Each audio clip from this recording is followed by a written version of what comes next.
जय गुरुजी, शुक्राना Guruji. Welcome back to my Guruji's channel Guruji Satsang with RJ Prachi. संगत जी, आई होप कि गुरुजी की ब्लेसिंग से आप जहाँ कहीं भी होंगे बिल्कुल ठीक होंगे। आज जो आप सत्संग सुनेंगे वो गुरुजी की ब्लेस्ड सत्संग है और संगत जी आपको इनमें गुरुजी की बहुत सारी ब्लेसिंग्स मिलेंगी और आपके जो भी सवाल होंगे गुरुजी से जुड़े या आपके मन में जो भी सवाल चल रहे हैं, इन सत्संगों के माध्यम से गुरुजी उनका जवाब देंगे आपको। तो इसीलिए सत्संग को अंत तक सुनिएगा और कमेंट सेक्शन में जय गुरुजी, शुक्राना गुरुजी लिखना ना भूलिएगा। आइए आज का सत्संग स्टार्ट करते हैं। शुक्राना गुरुजी, प्राची जी का बहुत बहुत शुक्राना सत्संग शेयर करने के लिए। संगत जी, सबसे पहले मैं सत्संग स्टार्ट करने से पहले आप सबसे माफ़ी चाहती हूँ अगर कोई भी बैकग्राउंड नॉइस आए, क्योंकि मैं इस टाइम डे टाइम में सत्संग शेयर कर रही हूँ। तो संगत जी, मेरा जो शुक्राना सत्संग है, एक तो गुरुजी महाराज ने मुझे बड़े मंदिर बुलाया, उस सत्संग पे, उस शुक्राना सत्संग पे मैं बाद में आती हूँ। उससे पहले मैं बताना चाहती हूँ कि जब मैं कल सुबह आई थी तो मॉर्निंग 5 बजे तक मैं आ गई थी अपने घर पे और मैंने रेस्ट कर लिया। उसके बाद जब मैं सो के उठती हूँ, मैंने जब भी फ़ोन पे देखूँ तो मुझे बार बार गुरुजी महाराज के मैसेजेस आ रहे थे। जब भी मैं फ़ोन खोलती थी तो शुक्राना सत्संग शेयर कर। संगत जी, मैंने हिम्मत करने की कोशिश की पर मेरी हुई नहीं और मुझे नींद आ रही थी। मैं सत्संग तो सुन रही थी बट मैं शुक्राना नहीं कर पाई। और एक सत्संग मैंने दिल्ली जाने से पहले एक सत्संग रिकॉर्ड करा था उसी दिन, एक दिन पहले, तो मैंने वो भी शेयर करना था, वो मैं भूल गई या मेरे माइंड से निकल गया और वो भी नहीं कर पाई थी। तो संगत जी, आज मैंने प्राची जी के प्लेटफॉर्म पे ही सत्संग सुना। तो महाराज ने ना सुबह सुबह मैं चाय पी रही थी, साथ साथ सत्संग सुनाया। और कि शुक्राना, हम कई बार महाराज के मैसेजेस आते हैं, हम इग्नोर कर देते हैं, हमें नहीं करना चाहिए, क्योंकि महाराज ने हमारे जो कष्ट काटने होते हैं, वो कर्म काटने होते हैं, वो काट देते हैं। तो सत्संग भी होते हैं जब, तो हमें शुक्राना कर देना चाहिए। तो संगत जी, ये मुझे था कि महाराज ने मुझे इतनी बार बता दिया, पहले मैसेजेस के थ्रू, अब सत्संग के थ्रू भी बता दिया, और मैं अब और इग्नोर नहीं कर सकती, क्योंकि मैं ज़्यादातर नाइट में रिकॉर्ड करती हूँ, क्योंकि रात में मैंने करा नहीं रिकॉर्ड। उस टाइम थोड़ा ये होता है कि मेरे साथ तो कोई प्रॉब्लम है नहीं घर में, मैं आराम से शांति से रिकॉर्डिंग कर सकती हूँ अपना। लेकिन डे टाइम में कोई ना कोई एक्टिविटी बाहर हो रही है, आवाज़ें आ रही होती हैं, तो थोड़ा सा डिस्ट्रैक्शन हो जाती है मुझे। तो संगत जी, इसीलिए गुरुजी महाराज मुझे कल कह रहे थे पर मैंने किया नहीं, तो माफ़ी चाहती हूँ महाराज। और गुरुजी महाराज ने ये भी आंसर दिए मुझे उनके थ्रू कि कई बार, क्योंकि मेरे मन में आ रहा था कि मैं बड़े मंदिर का सत्संग शेयर कर देती हूँ और मुझे कोई माइंड में आ नहीं रहा था उस टाइम पे, क्योंकि संगत जी सत्संग तो हर रोज़ ही होते हैं लेकिन कई बार नहीं आते माइंड में। पहले महाराज ने मुझे बोला भी था एक सत्संग के थ्रू कि तुझे याद नहीं रहते तो तू लिख लिया कर, पर मैंने लिखे नहीं थे। फिर मुझे होता था आप याद दिला देते हो उस टाइम पे ही, क्योंकि मुझे सत्संग जैसे माइंड में आता है तो मैं उसी टाइम शेयर कर देती हूँ। फिर महाराज ना मुझे याद दिला देते हैं किसी ना किसी तरीके से। अब मुझे इस सत्संग के थ्रू जो मेरी एक परेशानी थी, एक मेडिकल इशू था, वो सेम सत्संग मुझे सुनने को मिला संगत के द्वारा। तो संगत जी, मुझे ध्यान आया कि महाराज ने मुझे कैसे ब्लेस करा था।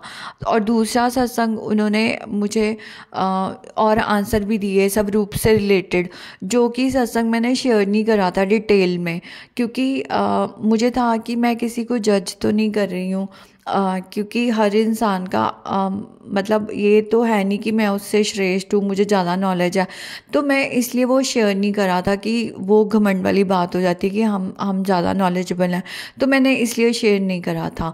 तो संगत जी, जब मैंने ये सत्संग सुना तो उसमें उन्होंने, संगत ने बोला था कि मुझे ये चीज़ पता ही नहीं थी, और मैंने गुरुजी महाराज को बोला कि आपने मुझे पहले क्यों नहीं बताया, ये सत्संग क्यों नहीं सुनवाया ऐसा। तो संगत जी, फिर मुझे भी आंसर मिला कि जैसे अब मेरे साथ वो सत्संग हुआ था, मैंने किसी के घर मुझे भेजा और मैंने कुछ ऑब्जर्व करा, और मैंने उनको तो एज अ गुरु फ्रेंड और गुरु संगत उनको तो बता दिया था, पर मैंने सत्संग में शेयर नहीं करा था। तो फिर मुझे ध्यान आया कि नहीं, मुझे शेयर कर देना चाहिए, क्योंकि वो किसी के लिए आंसर हो सकता है। कई बार हम अवेयर नहीं होते तो हमें पता चल जाता है, क्योंकि मुझे भी तो महाराज ही सिखाते हैं। कोई मैं ऊपर से सारी चीज़ें सीख के नहीं आई, मुझे भी यहाँ पे कई चीज़ें सीखने को मिल रही हैं, आज भी सीखने को मिल रही हैं। और हम हमेशा लर्निंग तो रहती ही है, हम हर चीज़ का ज्ञान हमें हो भी नहीं सकता। तो इसलिए अगर कुछ सीखने को मिल रहा है, कुछ आंसर मिल रहा है तो कोई प्रॉब्लम नहीं है। तो इसी भाव से मैं वो भी सत्संग शेयर करूँगी। फिर संगत जी मेरे इसके अलावा मतलब जो सत्संग मैंने नहीं भेजा था और नहीं भेज पाई थी कल, पहले मैंने वो सत्संग महाराज का आज प्राची जी को भेजा, शेयर करा है और अब ये रिकॉर्ड कर रही हूँ। संगत जी फिर सबसे पहले मैं जो सत्संग शेयर करना चाहती हूँ अभी वो ये है कि मुझे यूरिन इन्फेक्शन होती थी। मतलब जब मैं स्टार्टिंग में महाराज जी के दरबार में जाना शुरू हुई थी, जब उन्होंने बुलाया था उसके कुछ टाइम बाद मुझे ये प्रॉब्लम होने लग गई थी। तो मुझे समझ नहीं आता था ये प्रॉब्लम मुझे जो यूरिन इन्फेक्शन है ये बाहर कोई टॉयलेट जब कभी यूज़ करना पड़ता है, क्योंकि कई बार होता है कि हम घर से बाहर हम कहीं पब्लिक या किसी के घर या कहीं पे भी हमें यूज़ करना पड़ जाता है।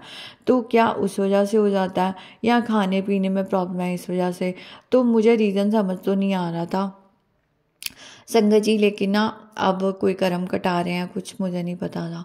लेकिन हुआ ये कि मुझे जैसे ये प्रॉब्लम हुई शुरू और मैं शाम में या रात में प्रॉब्लम हो जानी, उसके बाद सुबह तक एग्जैक्ट टाइम मुझे याद नहीं है, 3 से 5 जो भी होता था, मुझे एक सर्टेन टाइम तक वो प्रॉब्लम रहती थी। उसके बाद अपने आप ठीक हो जाती थी या कम हो जाती थी, फिर धीरे धीरे ठीक हो जाती थी नेक्स्ट डे तक।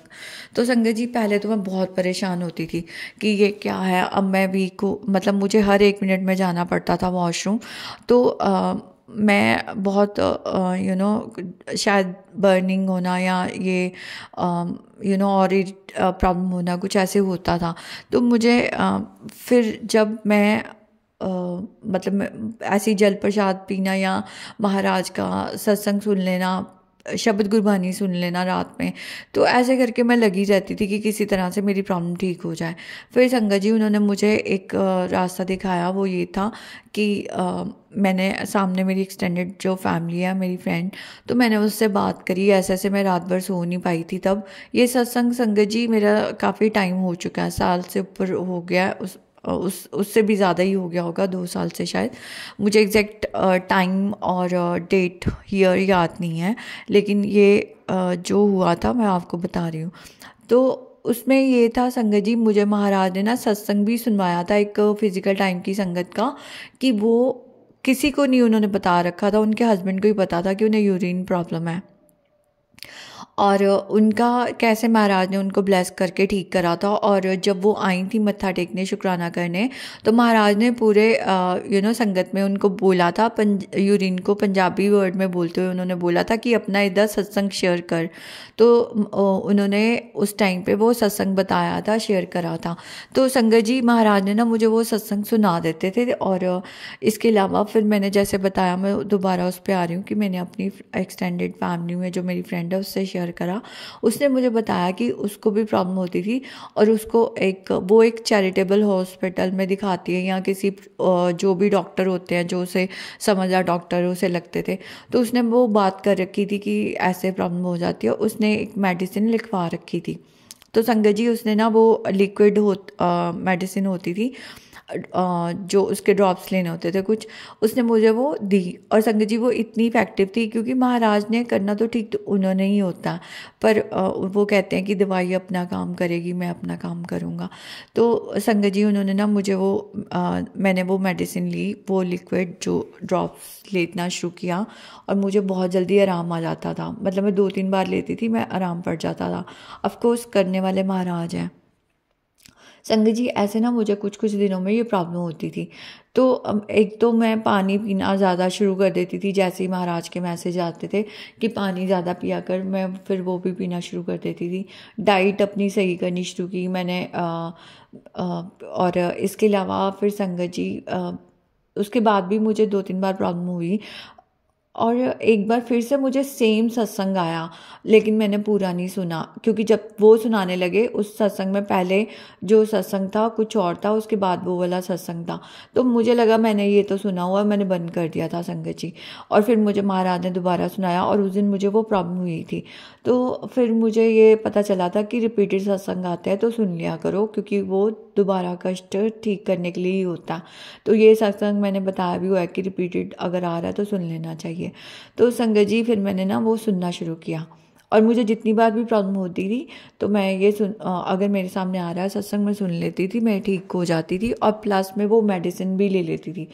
इवन जब वो ख़त्म हो गई तो मैं खुद से एक केमिस्ट से पूछ के वो सेम सॉल्ट की भी मुझे उसने दी थी। सेम अगर नहीं थी मेडिसिन पर सेम सॉल्ट था, उसने बताया कि आपको वो वही इफ़ेक्ट करेगी। और क्योंकि वो केमिस्ट मुझे ठीक लगता है, वो जेन्युइन है, अब इसलिए मैं उससे ले आई थी।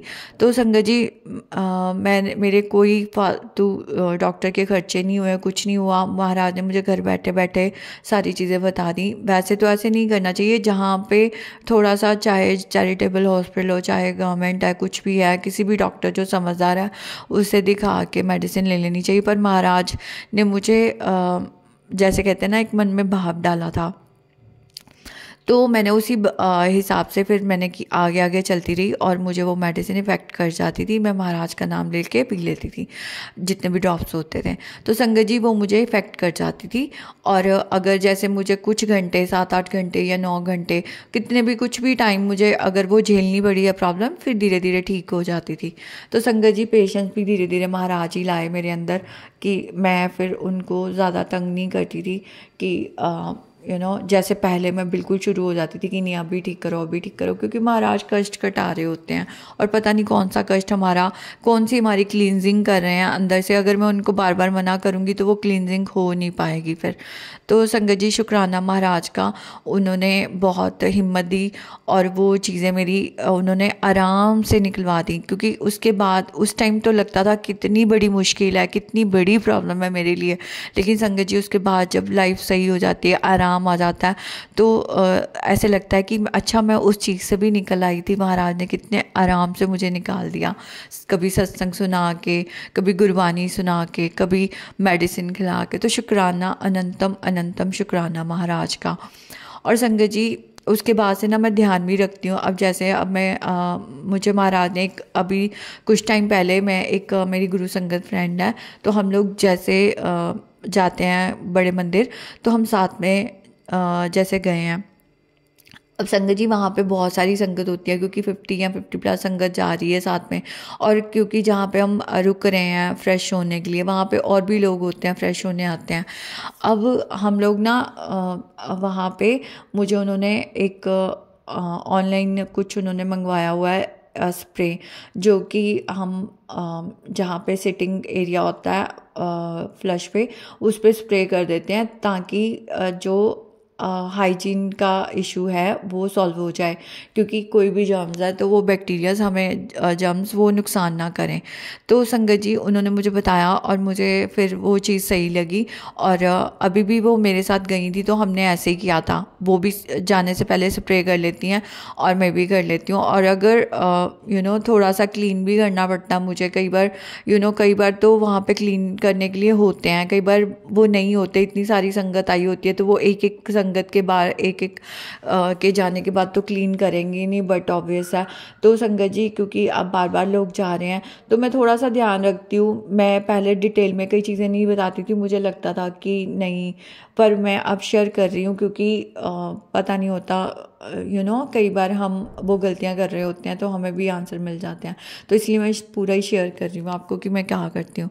संगत जी मैं ना जैसे नैपकिन होता है मैं उसको ऊपर से क्लीन कर देती हूँ जहाँ पे सिटिंग एरिया होता है, और मेरे हाथ भी गंदे नहीं होते क्योंकि मैं थोड़ा पेपर नैपकिन जो होता है मैं ज़्यादा ले लेती हूँ। अब संगत जी इसमें ये तो है नहीं कि मैं बिल्कुल ही टॉयलेट किसी ने गंदा कर रखा है तो वो क्लीन करती हूँ, नहीं। जैसे थोड़ा सा भी मुझे लगता है कि ड्रॉप्स हैं तो मैं उसको क्लीन करती हूँ सिर्फ। लेकिन अगर ज़्यादा गंदा तो ऑब्वियसली मैं बाहर जो भी क्लीनिंग करने के लिए बैठे होते हैं उनको आंटी को या उनको बोल देती हूँ कि हाँ जी आप ये कर दो, ये ज़्यादा ही गंदा। तो संगत जी ये डिपेंड करता है। और फिर उसके बाद संगत जी मैंने एक चीज़ और नोटिस करी, मैं किसी सत्संग पे भी गई थी जैसे गुरु जी महाराज के, तो किसी ने ना वहाँ पे उनके घर में नीचे में किसी ने वॉशरूम कर रखा था संगत जी, मतलब फ्लश में ना करके नीचे कर देते हैं। अब कई बच्चे भी होते हैं, बच्चे कर देते हैं कि बच्चों को नहीं पता होता, उनके पेरेंट्स की जिम्मेवारी होती है कि वो समझाएं, क्योंकि बहुत छोटा बच्चा तो ऑब्वियसली पेरेंट्स हाथ में लेके ही उसको फ्रेश करेंगे उसको।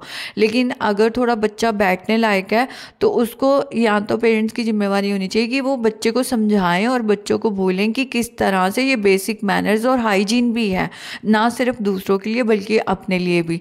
तो संगत जी वहाँ पे यही होता है कि जब हम जाते हैं, और बहुत से लोग ऐसे होते हैं जिनके छोटे बच्चे होते हैं साथ में, वो बच्चों को नीचे ही फ्लश से नीचे वॉशरूम करवा देते हैं, और ना तो वहाँ पे पानी गिराते हैं ना कुछ। और वो सब लोगों के पैर गंदे होना, शूज़ गंदे होना, वही जर्म्स साथ में जा रहे होते हैं। और संगत जी ये तो एक बेसिक मैनर्स है, बेसिक चीज़ें होती हैं जो हमें समझनी चाहिए। और अगर हम नहीं अवेयर हैं इस चीज़ से, तो हमें ये चीज़ जब हमें समझ आती है, सुनने को मिलती है, तो हमें इसका ध्यान रखना ही चाहिए, क्योंकि ये हम कर्म भी खराब कर रहे होते हैं। क्योंकि जो भी लोग आएंगे, ना सिर्फ गुरु संगत पर जो भी लोग आ रहे हैं वहाँ पे उनके पैर गंदे हो रहे हैं, तो वो हमें गंदगी अगर किसी और को हम दे रहे हैं तो वो ऑब्वियसली हमें भी गंदगी उठानी पड़ेगी किसी ना किसी रूप में। उस गंदगी को हमारा कर्म बन गया तो वो क्लियर तो करना ही पड़ेगा, चाहे हम इस तरह से वॉशरूम में कर रहे हैं, चाहे हम बाहर चीज़ें फेंक रहे हैं। उस पर मैं बाद में आती हूँ, पहले मैं इसको कंप्लीट कर लूँ। तो संगत जी फिर उसके बाद ना ये चीज़ें बहुत होती हैं। अब मैं क्या करती हूँ, अगर तो अब एक होती है देसी फ्लश, एक होती है इंग्लिश फ्लश, ठीक है संगत जी। अब अगर तो वहाँ पे पानी चल रहा होता है नलके पे, तो मैं, और कई बार रखा होता है वहाँ पे टैप के नीचे कोई ना कोई बकेट या मग रखा होता है, तो उससे पानी गिरा देती हूँ। अगर नहीं पानी नहीं है तो किसी को बोल दिया, अगर नहीं दूसरे किसी में चले गए वहाँ पे फ्रेश हो लिया। क्योंकि संगत जी अपनी हाइजीन भी देखनी होती है, और हमारे पैर भी गंदे ना हो, हमारे शूज़ भी गंदे ना हो, तो वो भी चीज़ है। तो संगत जी इस तरह से मैं कर लेती हूँ। इसके अलावा मैंने एक और चीज़ हमने करी थी, क्योंकि जैसे मैंने बताया कि अगर ज़्यादा ही गंदा था, सारी 3 फ्लैश थी, तीनों गंदी थी, तो हमने ना सबसे लास्ट में गए तो हमने उनको थोड़ा से पैसे दे दिए थे। कभी मैंने दे देती हूँ, कभी वो दे देती हैं संगत। तो हम उनको बोल देते थे आंटी ये, पहले हम उनको बोल देते थे कि ये ना गंदी है, तो वो उनका काम तो है, लेकिन वो भी कलपते हैं कि कुछ संगत को भी कोई फ्लश पे पैर रख देते हैं। कुछ लोग फ्लश पे पैर रख के बैठना, this is something very wrong.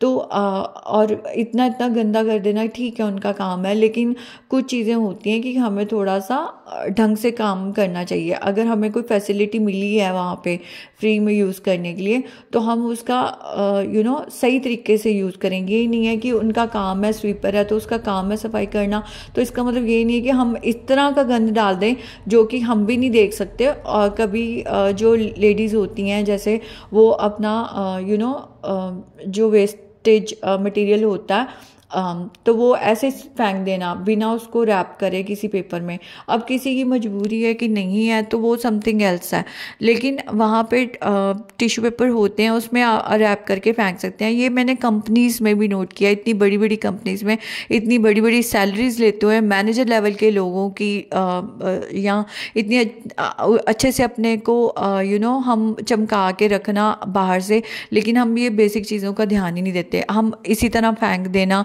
उसको, कभी फ्लश में फेंक देना, कभी डस्टबिन में फेंक देना कि नज़र पड़ रही है उस पर। इवन घरों में कूड़ा फेंकने वाले फेंकते हैं, जो स्वीपर उठाने आते हैं, वो उनका काम नहीं है कि हम उनको गंद दिखाएं। ऑब्वियसली हमें रैप करके उसको अच्छे से करना चाहिए रैप। और अगर हमारे पास पॉलीथीन है जो आजकल तो बहुत ऐसे पॉलीथीन भी आ गए हैं जो इन्वायरमेंटल को ध्यान रख के बनाए जाते हैं, तो वो इवन प्लास्टिक भी नहीं होते। तो सब कुछ अवेलेबल है मार्केट में, और इतना एक्सपेंसिव नहीं होता, जो हम अफोर्ड भी कर सकते हैं, उतने ही रेट में, उतनी प्राइस में हमें मिल भी जाते हैं। तो संगत जी ये चीज़ें मुझे भी समझ नहीं थी, पर महाराज ने मुझे बहुत पहले समझा दी थी कि जो ये चीज़ें होती हैं ना, इन चीज़ों का ध्यान रखो। ज़रूरी नहीं कि अगर किसी का काम है तो हम उसके ऊपर भार डालें कि तू हमारा ये गंद उठा भी और इसको देख भी, उसको सहन भी कर, तो ये काम नहीं है उसका। उसका काम है, उसने एक पॉलीथीन उठाया और फेंक दिया, कूड़ा लेके गया, उसका काम नहीं है कि वो हमारा हमारी जो गंद को वो देखे। तो संगत जी ये महाराज ने मुझे बहुत पहले दिल्ली में ये चीज़ें समझा दी थी, अक्ल दे दी थी, सद्बुद्धि दे दी थी, शुक्राना महाराज का। तो मैं हमेशा रैप करके उसको फेंकती थी, जो भी मेरा मंथली साइकिल होता था, और ताकि किसी को दिखे ना। और संगत जी आज भी जब मैं यहाँ पे करती थी दिल्ली में भी, तो मैं ऐसे ही करती थी। तो संगत जी ये कुछ चीज़ें होती हैं, क्योंकि अगर हम किसी अपने कर्मा ठीक रखेंगे तो हमें वो गंद हमें नहीं करना पड़ेगा। हम अपनी ओर से हम कर रहे हैं, सही से चल रहे हैं, तो हमें वो फिर कर्म हमारे ऊपर नहीं आते हैं। तो इसी तरह संगत जी जैसे मैं दोबारा से आ रही हूँ, तो हम अब यही करते हैं कि जैसे हम अगर पब्लिक टॉयलेट यूज़ कर रहे हैं, पहले तो ज़्यादातर जो अच्छे जगह होती हैं, हम अच्छी जगह कहीं रुक रहे हैं, अच्छी जगह से मेरा मतलब है जो एक्सपेंसिव थोड़े होते हैं हाईवे पे होटल्स, वहाँ पे तो क्लीनिंग करने के लिए वो साथ के साथ थोड़े थोड़े टाइम में क्लीन करते रहते हैं, वो चेक करते रहते हैं कि क्लीन हो गया।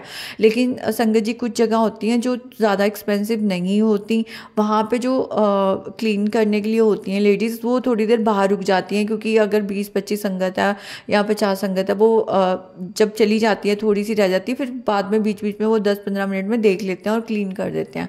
तो संगत जी वो इसीलिए फिर हमने ये करते हैं, क्योंकि उस जगह पे हम जब जाते हैं, कम होती हैं फ्लशेस, ज़्यादा नहीं होती, तो हम उनको बोल देते हैं जैसे मैंने बताया, और वो कर भी देते हैं। वो कल की बात है, जब मैं कल परसों होके आई हूँ, तो एक संगत कोई गए होंगे यूज़ करके, और बहुत ज़्यादा गंद था उस वॉशरूम में, और उन्होंने मुझे जो क्लीनिंग कर रही थी वो लेडीज़, तो उन्होंने बोला कि ये देखिए ना, इनको बिल्कुल समझ नहीं है, और हमें कितना वो करना पड़ता है, मतलब नीचे तो ना करें ना, फ्लश के नीचे तो गंद ना डालें, वो उस जगह पे पैर रख रहे हैं। तो मैंने कहा हाँ जी मैं समझती हूँ इस बात को। तो संगत जी जब मैंने उनको बोला था हमने क्लीन करने के लिए, क्योंकि मुझे भी जाना था वॉशरूम, तो उन्होंने क्लीन कर दिया। उसके बाद जो भी थोड़े बहुत पैसे होते हैं हम दे देते हैं, जैसे मैंने बताया। और फिर ये चीज़ ना मैंने कई बार सुनी है स्वीपर के मुँह से। इवन मैं जो बता रही हूँ, मैंने बड़ी कंपनी में, उस कंपनी का नाम आपको बताऊँ तो आप कहेंगे इतनी बड़ी कंपनी, इंटरनेशनल लेवल की। और संगत जी वहाँ पे कोई मतलब अब लेडीज़ वॉशरूम है तो ऑब्वियसली लेडीज़ ही गंद डाल के जा रहे हैं, तो वहाँ पे इतना कलपती थी ना वो, इवन वो देखते थे। जैसे एक कोई एम्प्लॉई आई, उसने यूज़ करा, उन्होंने क्लीन कर दिया साथ के साथ, उसके बाद वो चेक करते थे कि ये तो करके नहीं गए हैं, कुछ भी गंद नहीं करके गए, वैसे का वैसे ये वॉशरूम थोड़ा बहुत ठीक है, होता है गंदा, हम यूज़ कर रहे हैं, पर हम इंटेंशनली नहीं कर रहे जहाँ पे हम ध्यान रख सकते हैं। संगत जी जो मैं बता रही हूँ मंथली साइकिल चीज़ें, और ये सब नीचे फेंकना और नीचे वॉशरूम यूज़ करना, मैं उसके बारे में बोल रही हूँ। तो संगत जी फ्लश ही नहीं ऑन करना, आप यूज़ कर रहे हैं, पानी है उसमें, फिर भी फ्लश नहीं कर रहे हैं उसको, क्योंकि कितना टाइम लगता है हमें, और एक घंटा लोग फ़ोन यूज़ करके जा रहे हैं उसमें। तो संगत जी ये चीज़ें होती थी, और वो उन्होंने बोलना कि देखो ये करा, क्योंकि वो हमें इसलिए बोलते थे क्योंकि जब हम यूज़ करके आ रहे हैं तो वो गंद नहीं डाला होता, तो हमारे भी मंथली साइकिल होती थी, तो वो देखते थे कि हाँ रैप करके फेंक के गए हैं। तो संगत जी जब उन्होंने नोटिस किया, उन्हें भी पता चल जाता था कि फिर धीरे धीरे कि कौन करके जा रहा है, क्योंकि कैमरे तो लग नहीं सकते, लेकिन फिर वो जब चेक करना शुरू करते हैं तो उन्हें पता चल जाता है किसने ऐसे करा। तो फिर वो इवन उस इंसान की कितनी एम्बैरेसमेंट है, कि कितना एम्बैरेस है उसके लिए, क्योंकि फिर वो धीरे धीरे बता देते थे कि इसने ऐसा करा, इस लेडीज़ ने ऐसा करा, देखिए ये इनकी ऐसी पोस्ट है और ये ऐसे करके जाती हैं। उनको बोल नहीं पाते थे, लेकिन फिर दूसरों को तो पता चल जाता ना संगत जी।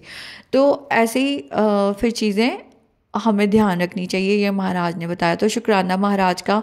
अब मैं इन चीज़ों का ध्यान रखती हूँ। अगर कहीं पे पानी नहीं है तो फिर हम उसी हिसाब से कैसे अपने आप को हाइजीन तरीके से अपना यूज़ भी करें और दूसरे को भी प्रॉब्लम ना करें। पर संगत जी इस सत्संग को मैं यहाँ पे कंप्लीट करने से पहले ये भी बोलना चाहती हूँ कि कई बार होता है कि पानी है ही नहीं, तो उसमें तो हम कुछ नहीं कर सकते, उसमें हम फ्लश नहीं कर सकते। तो मैं बोल देती थी बाहर, संगत है या कोई भी है, कि देखिए पानी नहीं है और फ्लश नहीं हो सकता, तो वो ताकि जिसने भी एक्शन लेना बोले, या जो क्लीन कर रहा है हम उसको बोल सकते हैं कि हाँ जी पानी नहीं आ रहा, देखिए गंदा हो रहा है और हम नहीं कर सकते। तो हमने अपना काम पूरा कर दिया, अब वो अपना आगे देखेंगे, क्योंकि हम तो इंटेंशनली तो कुछ गलत कर नहीं रहे। इसी तरह से संगत जी हर चीज़ कर्म होती है। तो ये भी महाराज ने सिखाया कि जब मैं ट्रैवल करती हूँ, तो ट्रैवल करते वक्त जैसे अब बाहर कई बार चीज़ें फेंक देते हैं लोग, और बहुत बार होता है। इवन लुधियाना में भी मैं कई बार बाहर जा रही हूँ तो मैं कई बार देखती हूँ गाड़ियों से चीज़ें फेंक रहे होते हैं। ऐसा नहीं कि बचपन में या यंग एज में भी हमने नहीं करा होगा, हम अवेयर नहीं थे, करते थे, लेकिन धीरे धीरे हमें समझ में आया कि हम अपना घर नहीं गंदा करते तो हम बाहर क्यों गंदा कर रहे हैं। वो धरती जिसने हमें रहने की जगह दी है, धरती कितना क्या इम्पोर्टेंस है उस जगह की। तो संगत जी ये धीरे धीरे जब भी जिस भी टाइम पे ये चीज़ें मुझे समझ में आई थी दिल्ली में या जब भी, तो मैंने ये चीज़ों का फिर ध्यान रखना शुरू करा, और महाराज ही सिखाते हैं। और संगत जी अब हम जब भी बस में भी जाते हैं ना, तो जो कोऑर्डिनेटर होते हैं वो इवन पहले तो वो खुद ही कलेक्ट करते हैं डिस्पोजेबल, जो भी जब वो साथ में लंगर खिलाते हैं या चाय प्रसाद देते हैं तो वो इकट्ठा करके एक बार फेंक देते हैं डस्टबिन में। लेकिन संगत जी उसके बाद कई बार हम थोड़ा थोड़ा कुछ खा रहे हैं, कुछ लेके गए हैं, तो वो सबको इवन पॉलीथीन दे देते हैं हाथ में कि अपने अपनी सीट पे अपना रख लो और इसको बस में गंद नहीं डालना है। तो संगत जी उसके बाद भी अगर कोई गंद डाल रहा है तो फिर ये तो गलती है उसकी। तो संगत जी ये चीज़ें ना ऐसे ही मुझे भी समझ आई थी, क्योंकि ये बसेस में तो ध्यान रखते हैं जो भी लेके जाते हैं साथ में गुरु संगत को। तो अब मैं अकेले भी ट्रैवल करती हूँ ना, तो मैं पॉलीथीन एक रख लेती हूँ, जो कि अगर मैं रास्ते में कुछ भी खा रही हूँ तो मैं उसी में इकट्ठा करके रख लेती हूँ, और उस डिस्पोजेबल जो भी होता है उसको फिर जहाँ पे भी मुझे डस्टबिन दिखता है मैं उसे डिस्पोज ऑफ कर देती हूँ। तो कोई भी मना नहीं करता, छोटे से पॉलीथीन होता है और पता होता है कि हम जहाँ पे भी हमें डस्टबिन मिला वहाँ पे डिस्पोज ऑफ कर दिया। और संगत जी अगर मैं वापस घर आ रही हूँ, मुझे नहीं मिला कुछ, तो मैं घर आके अपने घर के डस्टबिन में डिस्पोज ऑफ कर देती हूँ। तो इससे संगत जी हमारे कर्म सही रहते हैं, हमें ही बाद में गंद नहीं उठाना पड़ेगा, ये हमारे लिए अच्छा है। तो शुक्राना महाराज का, वो उन्होंने समझाया सिखाया और सद्बुद्धि दी, क्योंकि नहीं तो हम अनजाने में कितना गलत कर रहे थे, और कितना कई बार होता है कि हम अपने कर्म खराब कर लेते। तो शुक्राना अनंतम अनंतम शुक्राना महाराज का।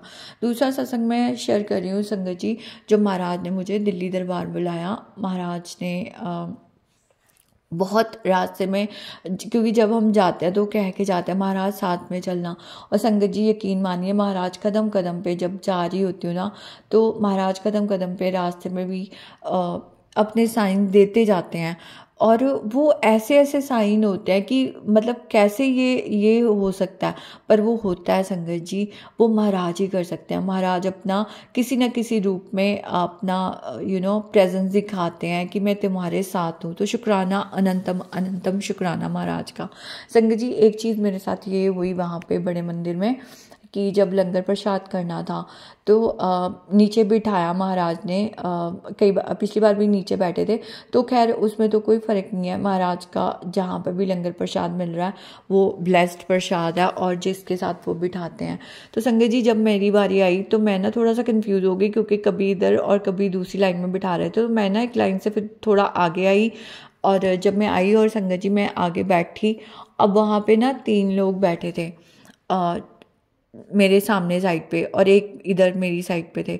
अब संगत जी जो मेरे सामने लेडीज थी ना, मैं उनके सामने जब बैठी, उन्होंने कुछ कहा नहीं किसी को, लेकिन उन्होंने ना हल्का सा सिर जैसे हिलाते हैं ना कि मेरे को बिठा दिया, क्योंकि उनको शायद अपनी बेटी या जो भी उनके साथ लड़की थी उसके साथ बैठना था जो उनके साथ थी। तो संगत जी मेरे ना मन में ये भाव आया ही था, कितनी देर लगती है, सिर्फ 1 सेकेंड। मैंने कहा ये तो गलत है, ये पर लंगर नहीं करना चाहती हूँ, मैं यहाँ बैठी हूँ इनके साथ। तो मैं भी बोल नहीं सकती थी क्योंकि सेवादार थे, और संगत जी ये 1 सेकंड की बात होगी, उसी वक्त सेवादार कभी भी नहीं ये कहते। इनफैक्ट वो कहते हैं कि आप ये ना देखो कि आपको इनके साथ बैठना है, आपको किनके साथ बैठना है, आपको जिसके साथ बिठाया जा रहा है आप उनके साथ बैठो। और वो प्यार से बोलते भी हैं ये बात। लेकिन संगत जी उस दिन ना सेवादार जो बिठा रहे थे ना, उन्होंने कहा, मुझसे हाथ जोड़ के कहा आप इधर बैठ जाओगे। मैं बैठ गई संगत जी। उन्होंने ना उन लड़की को पूछा और उन आंटी को पूछा ये आपके साथ हैं? वो बोले हाँ। उन्होंने उस लड़की को उसके सामने बिठा दिया। तो संगत जी क्योंकि उनको उनके साथ बैठना था, अब मैं उनको जज तो नहीं करना चाहती, मुझे नहीं पता महाराज ने हमें साथ में बिठा के हमारे सबके क्या कष्ट क्लियर करने होते हैं, पर ठीक है उनके जो भी भाव थे उनको उनके साथ बिठा दिया। और संगत जी मैं जब बैठी हुई थी तो उस टाइम पे मेरे साथ कोई भी उधर संगत नहीं आ रही थी, तो उन्होंने कहा कि आंटी आपको कोई प्रॉब्लम तो नहीं है, आपको मैं दोबारा उठा रहा हूँ, आप पीछे बैठ जाओगे। मैंने कहा मैंने ना हाथ जोड़े, मतलब फेस से इशारा करा, नहीं कोई प्रॉब्लम नहीं है। तो संगत जी मैं ना आगे जाके क्रॉस होके, उन्होंने कहा कि आप मैट से क्रॉस करके बैठ जाओ दूसरी साइड। तो संगत जी मैं वहाँ पे एक लड़की बैठी थी, मैं उनके साथ बैठ गई, उनकी फैमिली थी शायद, तो 2 लोग मेरे सामने बैठे थे। अब संगत जी बहुत प्यार से हम सब ने चारों ने मतलब लंगर करा। संगत जी यही चीज़ मेरे साथ वहाँ पे हुई थी पखवाल में, जैसे मैंने बताया था कि एक संगति गुरु रूप लगी मुझे। उन्होंने ऐसे दोनों हाथ करके ना मुझे बोला, तो मैंने प्रसादा उनके हाथ में दिया था, मतलब उन्होंने करा ऐसे, तो प्रसादा जब मैं उठा रही थी उनको दिया था। तो ये मेरे साथ हुआ यहाँ पे अब कि जो मेरे साथ में बैठी थी गुरु संगत, उन्होंने ना अपने पहले जो भी उनके रिलेटिव थे या जो भी संगत थी सामने बैठी हुई, पहले उनके हाथ में प्रसादा दिया, फिर उनके साथ के, फिर मैंने भी अपने दोनों हाथ आगे कर दिए, उन्होंने फिर मुझे प्रसादा पकड़ाया, फिर उन्होंने अपना लिया। तो संगत जी ऐसे हमने बड़े प्यार से चारों ने एक साथ लंगर करा। तो शुक्राना महाराज का, क्योंकि उन्होंने उस जगह से उठा के, क्योंकि जो नहीं करना चाहते थे, मैं नहीं जानती कि महाराज ने किसी और के साथ ही बिठाना था तो उन्होंने सिर मारा, या फिर उनका कोई कष्ट था, कटना था, ये सब मेरा काम नहीं है, ये महाराज जानते हैं। लेकिन संगत जी महाराज जिसके साथ भी बिठाते हैं उन्होंने क्या ब्लेस करना होता है ये उनको ही पता। संगत जी उसमें मिर्ची प्रसाद, 2 मिर्ची प्रसाद या जो जितना भी था उन्होंने खाया और मैंने भी खाया, हम दोनों ने। और मुझे वैसे भी एसिडिटी की प्रॉब्लम कई बार हो जाती है, और संगत जी वो पता नहीं कौन से कष्ट कटा रहे होते हैं महाराज। तो शुक्राना महाराज का। और बहुत अच्छे से लंगर प्रसाद हुआ और वहाँ से बहुत अच्छे से दर्शन करे और हम आ गए। इसके अलावा भी कुछ सत्संग है, मैं लंबा हो जाएगा, बाद में शेयर करूँगी।